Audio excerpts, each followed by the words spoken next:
In this video, we use a barbell squat to demonstrate how force behaves during movement. We will look at how force is produced, how it can be interpreted, and how the total ground reaction force can be divided into different force components. The force vectors are overlaid on the video. The idea is simple. The longer the arrow, the greater the force. So the force vector is directly proportional to the force being produced. More force means a longer arrow. Because we are using two force plates, each foot is measured separately. This means we can see how much force comes from the left side and how much comes from the right side. The arrow we see here represents the ground reaction force. According to Newton's third law, every force has an equal and opposite reaction force. So when the person pushes down into the force plate pushes back up with the same magnitude, but in the opposite direction. This reaction force is what loads the body. It travels through the kinetic chain from the foot, through the ankle, knee, hip, pelvis, spine, and all the way up to the upper body. If a person is simply standing still, we can estimate the body weight. Their single force plate would be enough, but if we want to study left-right differences during a two-leg movement, then each foot needs its own force plate. That is why two plates are useful here. The ground reaction force can be divided into three components. The first one is vertical force. The second one is mediolateral force, meaning side-to-side force. The third one is anteroposterior force, meaning forward-backward force. You can see this force best from the side view. The posterior force becomes most visible when the person steps off the force plate. The size and relative contribution of these components depend heavily on the movement, but in most movements, the largest component is the vertical force. Force plates also allow us to calculate the center of pressure. The center of pressure is the point where the resultant ground reaction force is applied under the foot. From the side view, we can clearly see how the center of pressure moves forward and backward under the shoes during the squat.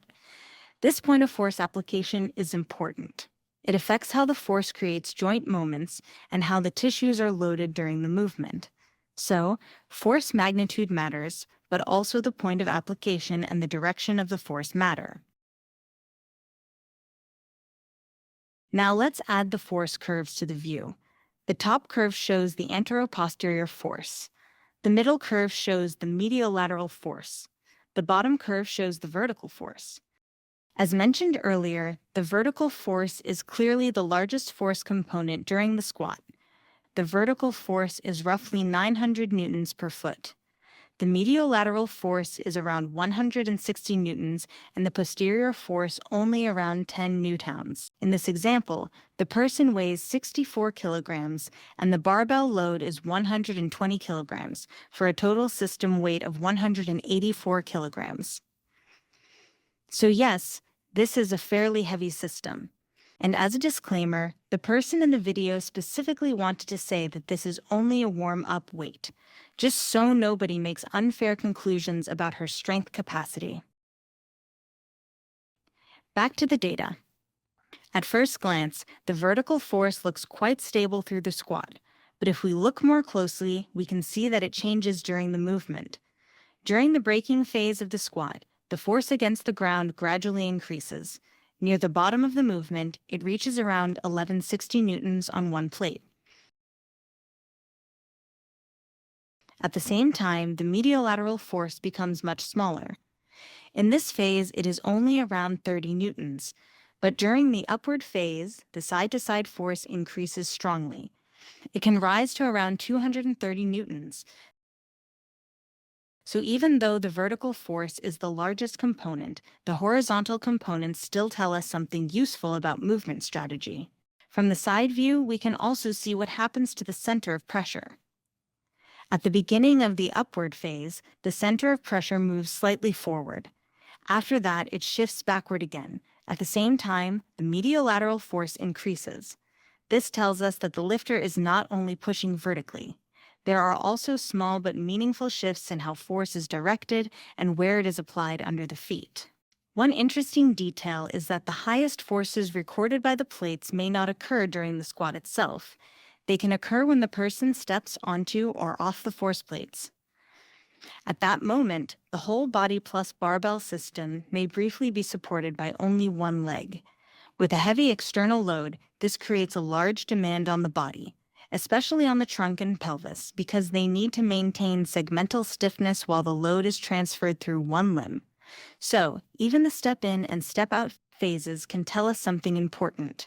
They show how force is managed when the system is temporarily supported by one side. So, in summary, force plates show us how force is applied over time. They tell us the magnitude of the force, the direction of the force, and the point of application, also known as the center of pressure. They can also show how force is distributed between limbs and how it changes during different phases of movement. In most human movements, the vertical force is usually the dominant component, but the mediolateral and anteroposterior forces, together with the center of pressure, help us understand the movement in much more detail. And when force plate data is combined with synchronized video, it becomes a powerful tool for analyzing both performance and movement strategy. Thanks for watching.